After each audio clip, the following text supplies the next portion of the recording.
talk about Trotsky, as well as about the Delta Blues.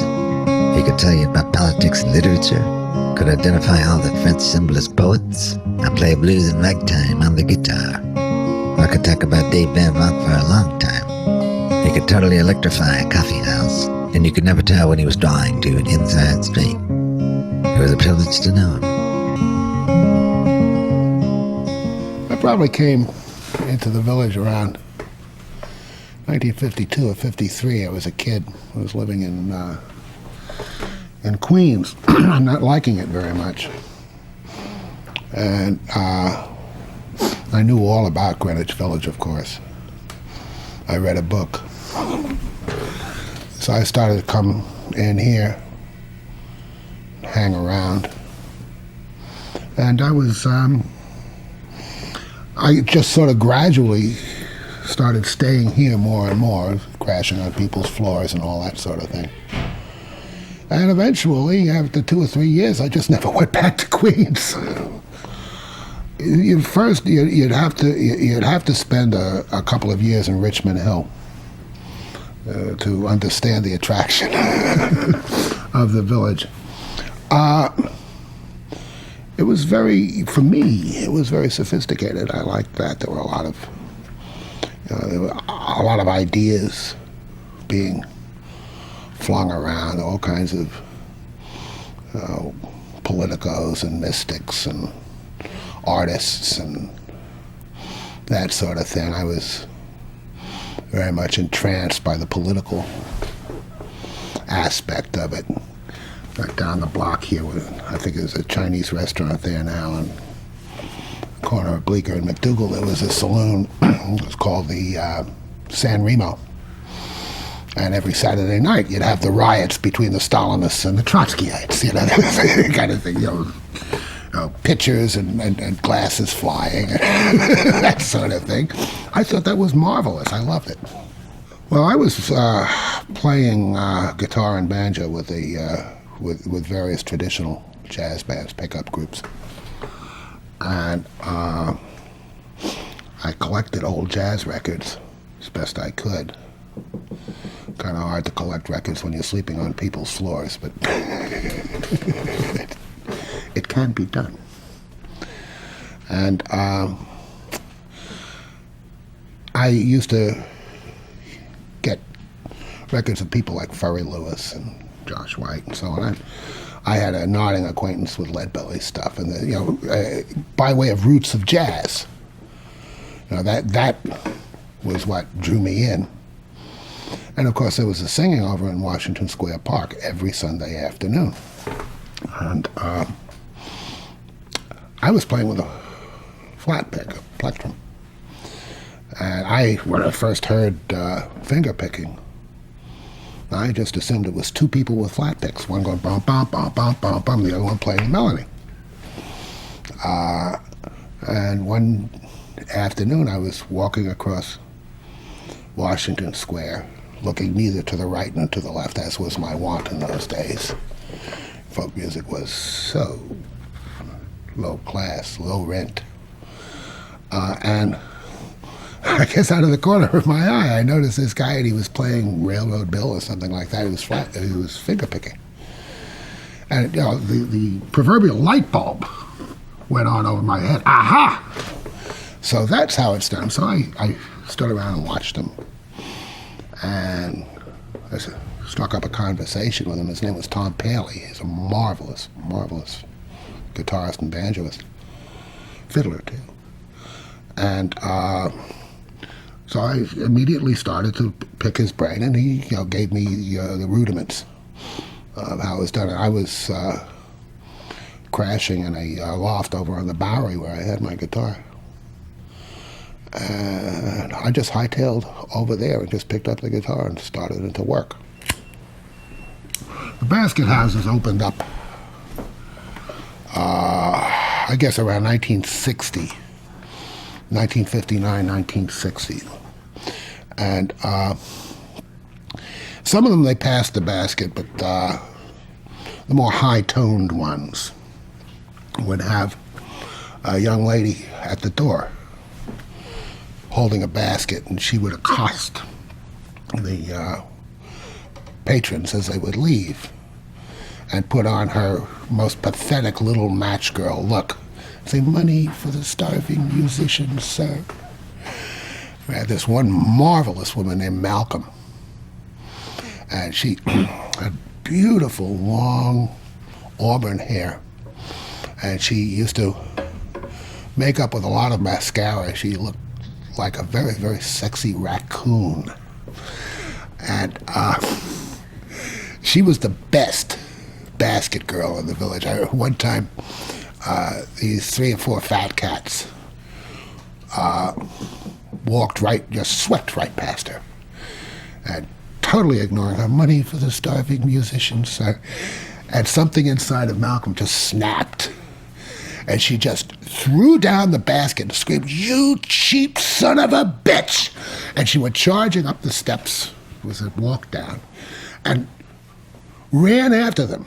The crucial years for the folk music revival were the years between 1958 and 1961.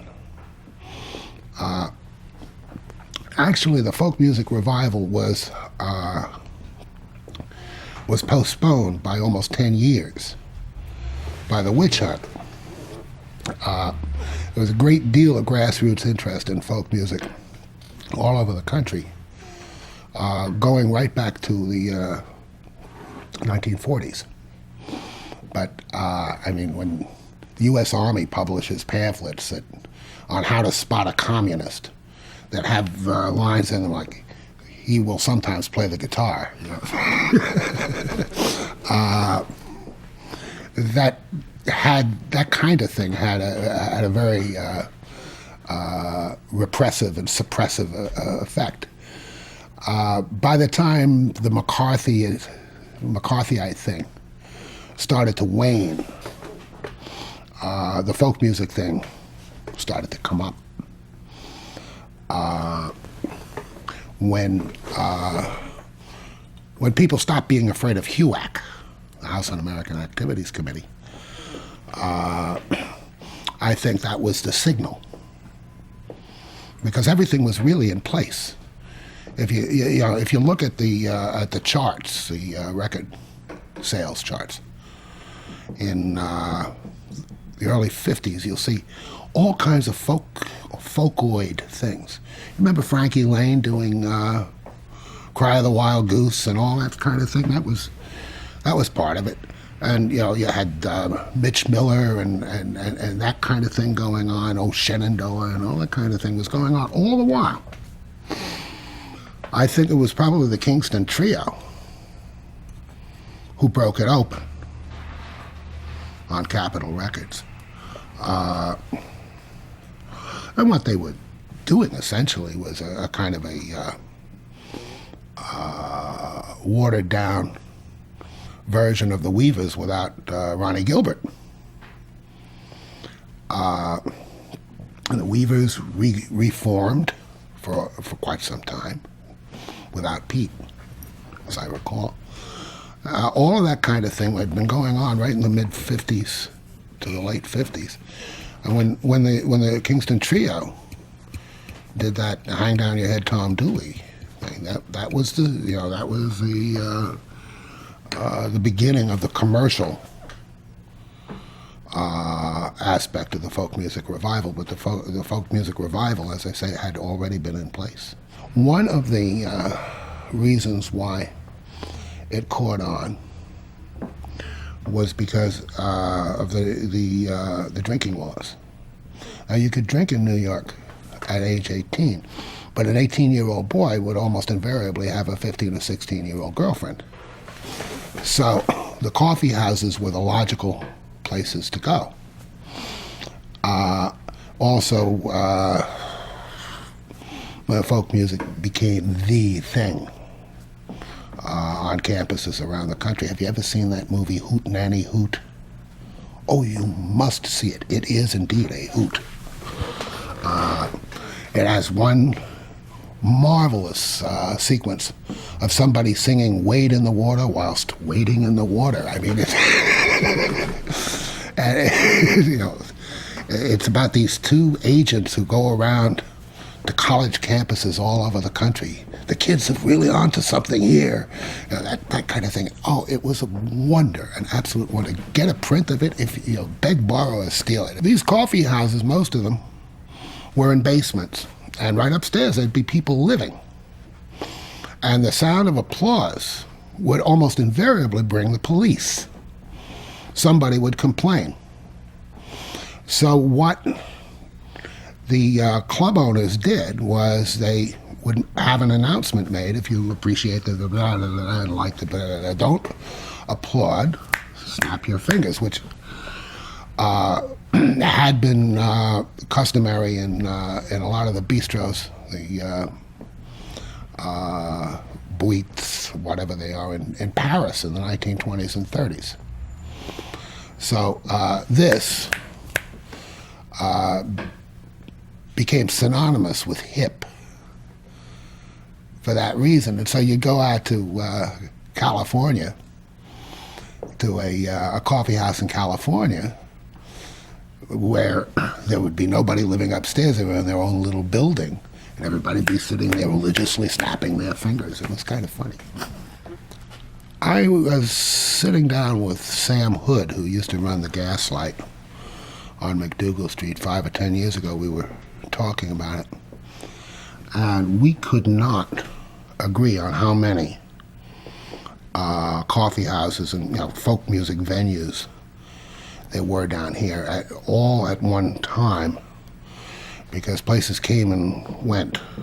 And a lot of places were only lasted for a year or so.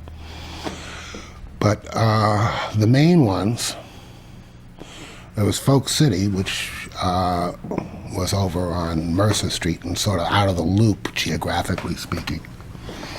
That's considerably east of the MacDougal Street nexus. There was a place on 3rd Street called the Third Side, which was a coffee house, and Folk City was a bar.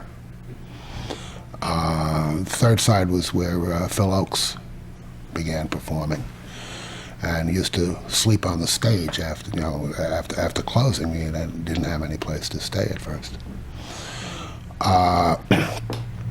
There was on MacDougal Street, there were quite a few places. The main ones being the Bitter End, which is where I met Bobby, I do believe. No, not the Bitter End. The Cafe Wha. The Cafe Wha on the corner of Minetta and MacDougal. There was the Gaslight.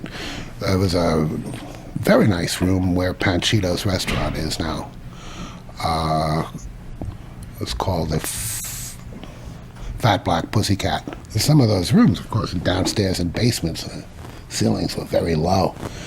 And a standing ovation would almost certainly entail fractured skulls. I mean, you try to stand up in the... I almost killed myself jumping off stage in the Gaslight. The owner, John Mitchell, at that point, had put in these sort of typhanoid lamps. And I decided I was going to make a dramatic exit, and I sort of leapt off the stage, and my head connected with one of the typhanoid lamps, totally demolished it, and I was cold-cocked out on the stage. It had to be supported to get back to the kitchen, which was our dressing room. I think it was one of those afternoon sessions they used to have at the Cafe Wha. And I was sitting somewhere in the Figaro or maybe the Kettle of Fish, and somebody said, "Hey, there's this great harmonica player over at the Wha with Freddie Neal." And so me and 2 or 3 other people, I don't remember who, went down to the Wha, and Bobby was on stage with Fred. Playing harmonica, and I do believe he did a couple of things on his own, and we were very impressed. And on the spot, probably Freddie introduced us, but that's where I met him. First time I heard Bobby sing, I thought, well, there's a lot of Guthrie in there. Where people got the idea, though, that he was simply a Guthrie imitator, I could never figure out, because he never sounded that much like Woody. He had the same husky timbre, or a similar husky timbre to his voice that Woody had. And, you could hear the influence, certainly. But his approach to singing was just totally different. What I think I mentioned before, the man's timing and his phrasing, very, very much his own. Later, he smoothed the style out considerably and even took to doing some crooning, which I never really cared for. But, I mean, if Louis Armstrong was allowed to croon, I don't see why Bobby wasn't. But always there was that gift of phrasing. He really knew how to get a lot out of a line. He was very, very vague. We didn't know really where he was from. We were supposed to get the impression he was from New Mexico, as I recall, and that he was part American Indian. But the stories were very, very nebulous. You could never pin him down. And the thing is that we really didn't care. When finally the whole story of his origins was published in the Little Sandy Review, the net effect on the people around the village who knew him was absolutely zero. Nobody really cared. Everybody, we were enough show business. We were enough of show business so that the idea of changing your name or inventing a persona didn't shock us at all. It seemed like a reasonably good idea. Anybody who had been a friend of Jack Elliott certainly couldn't take exception to it. I remember when Bobby discovered that Jack Elliott's real name was Elliott Adipose. This is before anyone knew anything about Bobby's origins. And this probably tipped it to everyone who knew about it. I was sitting in the Figaro with Barry Kornfeld and Bobby. And somehow or other, Jack Elliott, the subject of Jack Elliott came up, and Barry mentioned that his real name was Elliott Adipose. And Bobby lost it. Absolutely lost it. He fell off his chair laughing. And he was helpless. And he'd get himself under control, and Barry would lean down and say, Elliott Adipose, and Bobby would be off again. So I think around that time, we were pretty certain that his name wasn't Bob Dylan. My ex-wife, Terry, was his manager. Insofar as anybody could manage anybody in that field in those days, and she used to go down there with. She was also managing Tom Paxton and Mark Spolstra, and I forget who else. Me. And she used to go down there with her stable. And I don't remember specifically any of the hoots, but I'm pretty sure Bobby must have played at them. And one of them must have been his audition, in effect, for the historic Folk City engagement. I think Carolyn Hester may have been the first of our circle to get a major label. It was with Columbia. As I recall, Bobby went into the studio and played some harmonica on her sessions. So I I would imagine that Bobby was the second person we know or knew to get a major label contract. A little later on down the line, they were handing out major label contracts with Cracker Jack boxes. They just didn't mean all that much anymore. But when Bobby signed with Columbia, it was big news on the street. It really was. And everybody wanted that. A lot of people wouldn't admit to it. Now, there was another reason why Bobby fell afoul of the hypocrisy of the community, because people couldn't bring themselves to admit that they were that hungry. They turned it into a moral issue. They had to, because otherwise they were going to have to take long looks at themselves and might not like what they saw. It was especially strong among the other singer-songwriters, as I recall. But, and some people were not affected by it at all. It seemed to come and go in waves. There were times when everybody was very happy for Bobby and his success. But there would be these undercurrents that would occasionally surface. It was marvelous. It was marvelous. I wish there were films. He had a kind of a herky-jerky stage presence that was almost Chaplin-esque. And master of timing. He could make anything hilariously funny just by using timing, but just the nearest thing I can think of to his mastery of timing is Jack Benny. He had people in stitches all the time. He did the same thing with his harmonica. He'd blow a note, and he'd blow another note. He'd be playing all the time. And then he would place the notes so that you never could tell when one was coming. Always with absolute straight face. His stage patter was pretty funny, too. I don't know why he threw that over.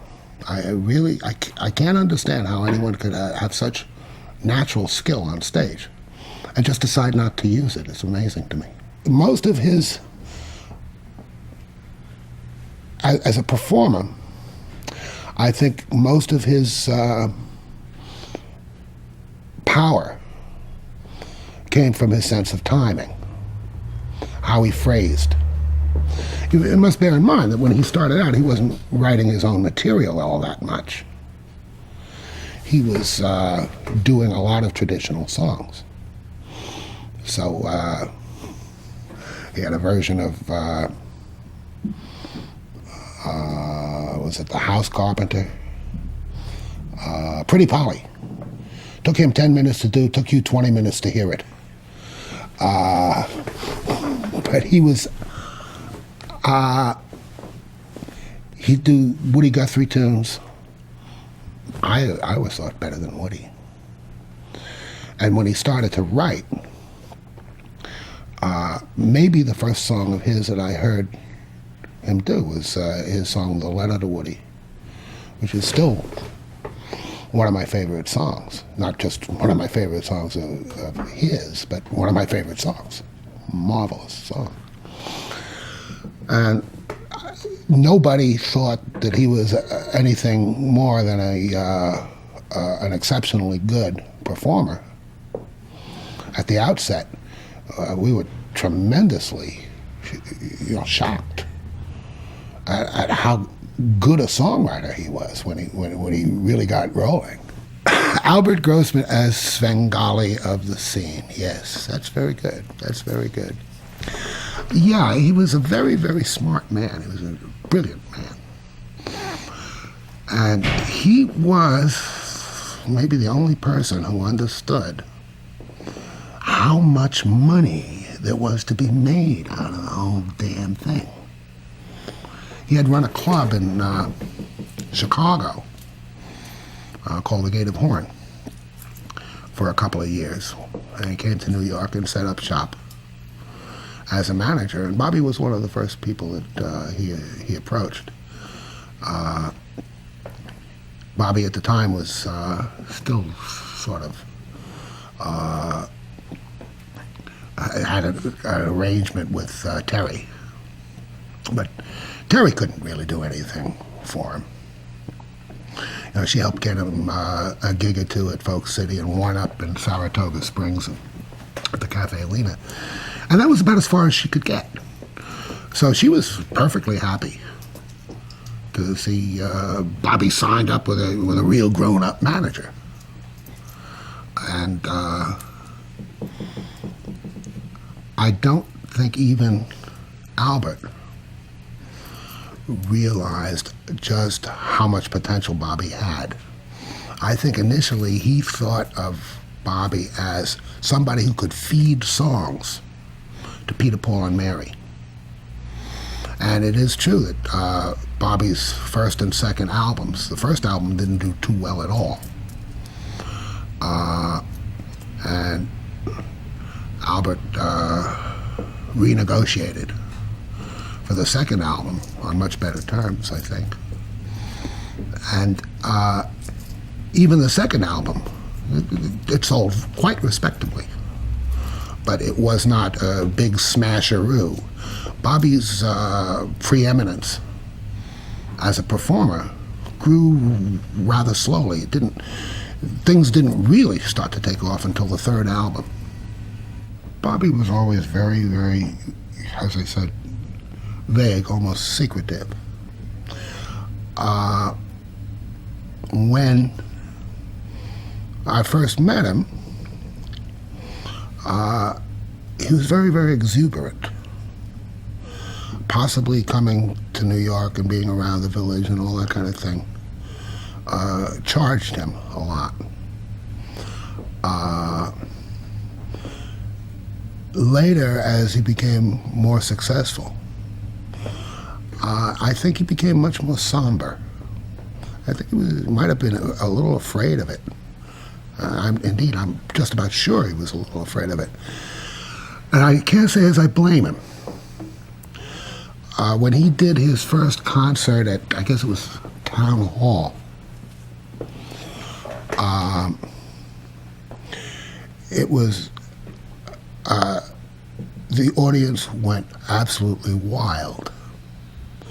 Standing ovation doesn't say the half of it. And backstage, we were trying to figure out how we were going to get Bobby out of that dressing room and to the rented limo that we had parked out by the stage door of the theater. And what we hit on was Susie, the lady that Bobby was going with at the time, and Terry, my wife, who had just recently been Bobby's manager, were sent out as decoys. So the people waiting out by the stage door would see them and figure that they were going to meet Bobby somewhere and would follow them. And once they got around the corner, Pied Pipering, these voracious fans, we would sneak Bobby out, possibly by another exit, and make a dash for the limo, which we did. And it didn't work, not terribly well. Susie and Terry did manage to draw off some of them, but a lot of them seemed to be wise to the ploy. And we just barely got Bobby to that car in one piece. Now, I ask you, what would that do to you? If that kind of thing, you look down the future and you just see endless episodes like that laying out in front of you. So if Bobby became a little less exuberant, a little more somber, he had good reason. Oh, of course, I was always trying to recruit him, but Bobby was not really a political person. He was thought of as being a political person and a man of the left. And in a general sort of way, yes, he was, but he was not interested in the true nature of the Soviet Union or any of that crap. We thought he was hopelessly politically naive, but in retrospect, I think he may have been more sophisticated than we were. Really, no protest song ever changed anyone's politics. It's essentially what it is it's preaching to the choir. But what I was saying about Bobby's being good at it is the real question is it a good sermon? And some of those songs were very good sermons indeed. I was really sorry that Bobby had abandoned that field, not because of the political implications, which to me were negligible, but because he had abandoned a field that he was very good at. Repertoire, perhaps, not in style or anything like that. People have said on occasion that I was an influence on Bobby. I never heard it. I could never hear it. In repertory, yeah, I mean, there was he picked up a few songs from me. That's all right. I picked up a few from him. Somewhere around 1962, I guess it was. I was doing a song called "The House of the Rising Sun," and I worked up an arrangement of it with a kind of a cadence in chords. And Bobby picked up the chord changes for the song from me. It really altered the song considerably, although the lyric was pretty much the straight House of the Rising Sun lyric, and so was the melody. And when he was doing, I guess it was his first album, he asked me if I would mind if he recorded my version of House of the Rising Sun. And I had some plans to record it, so I said, well, gee, Bob, I'd rather you didn't, because I'm going to record it myself soon. And Bobby said, uh-oh. I hate it when people say uh-oh like that. Okay, what do you mean, uh-oh? He said, well, I've already recorded it. And I blew my top. Absolutely blew my top. And for, I suppose, for 2 weeks, I was in very high dudgeon about the whole thing. And I must have shot off my mouth any number of times about what that son of a bitch did to me. And finally, I think it was Davy Blue got us together, and we sat down and we talked it over. And as far as I was concerned, that was the end of it. But Tony Scaduto picked the story up in his biography of Bobby, which circulated the yarn literally all over the world. It was and is a terrific pain in the ass to me that people are constantly coming up to me and asking me, did Bobby really steal that? No, he did not. It was a set of chord changes, that's all there was to it. What did bother me was that after he recorded it, I had to stop singing the song because people were constantly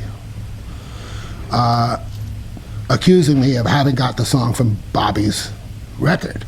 Now that was very, very annoying, but I couldn't blame that on him, and I didn't. The whole thing was a tempest in a teapot. Later on, when Eric Burdon and the Animals picked the song up from Bobby and recorded it. Bobby told me that he had to drop the song because everybody was accusing him of ripping it off of Eric Burdon. I don't think I really had all that much effect on whether or not Bobby was going to become a songwriter. I think he was bound in that direction, regardless of what anybody told him. Bobby was not an easy man to influence intentionally. And once he started to write, I think it was harder for him to stop. Would have been harder for him to stop than to continue. He was incredibly prolific. I think the reaction at his first Newport festival, he was quite a sensation. He was singing a lot of what they called then protest songs. I've always hated that designation. And it was very much in the spirit of the time. And Pete and the crowd around Broadside Magazine had taken to Bobby very, very, fallen head over heels in love with him. And so he had tremendous advance press, in a sense.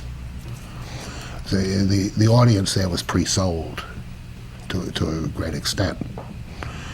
Even people who hadn't heard his recording, I think that's by '63 there might have only been the one, knew who he was. They had heard about him. Sing Out magazine had been full of fulsome praise, and of course Broadside, which had a fair circulation.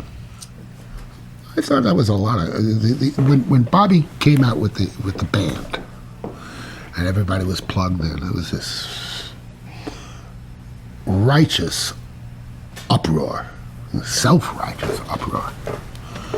I thought it was ridiculous. Nobody objected to Muddy Waters with his electric band. Nobody was bad-mouthing Howlin' Wolf.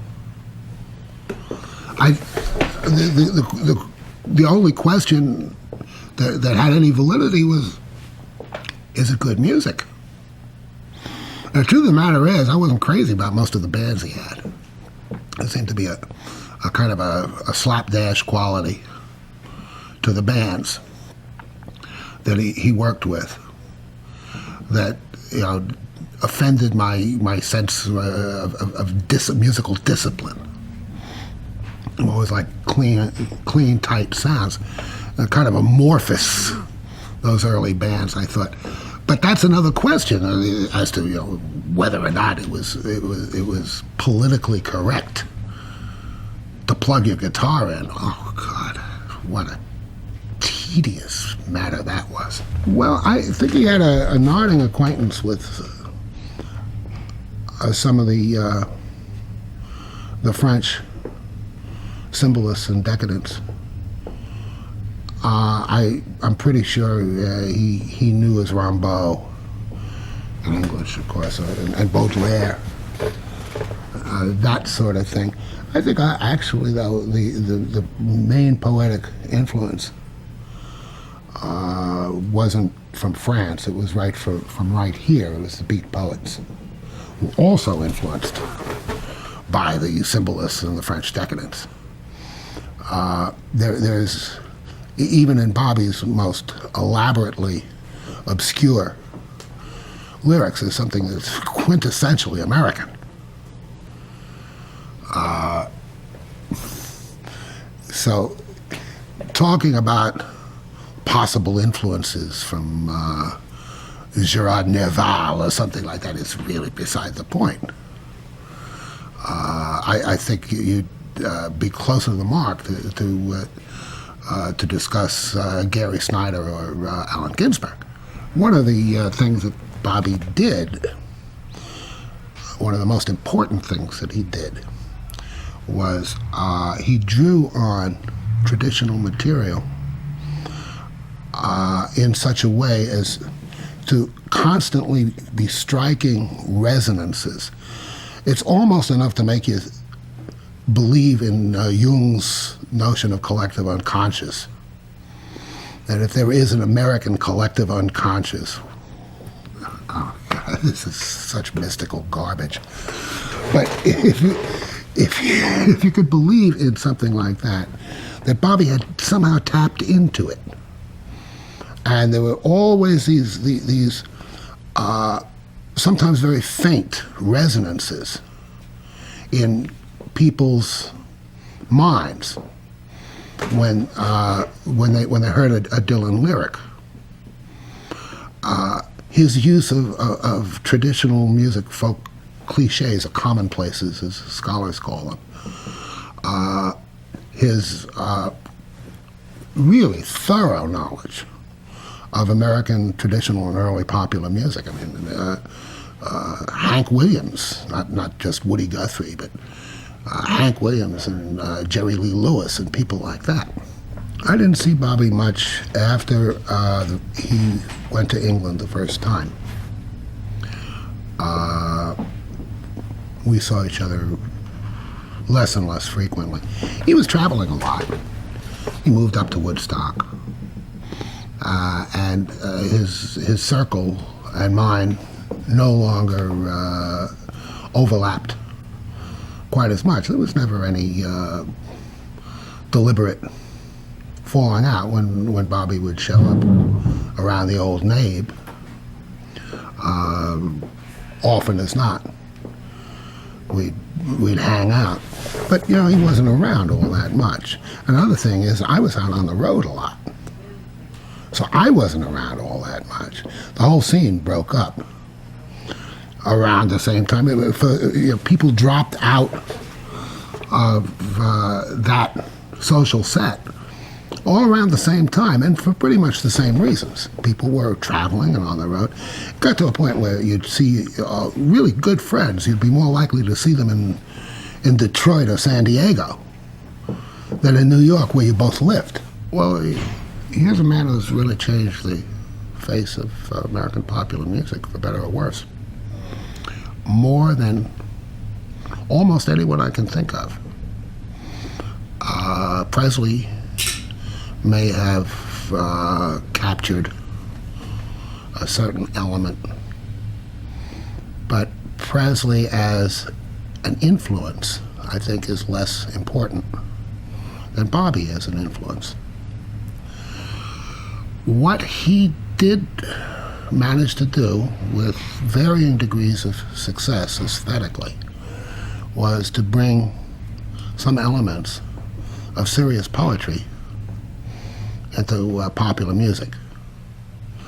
And he didn't smuggle it in either. I mean, with bands blaring and banners waving, he brought poetry into American pop music. No one had tried to do that before, and the people who have done it since, however much they may owe to him, or little they may owe to him, in terms of the style or the poetic approach. The fact remains, if he hadn't done that first, the singer-songwriters of today simply wouldn't exist. Now, there's quite an accomplishment. Bobby's use of poetry hasn't always been all that facile.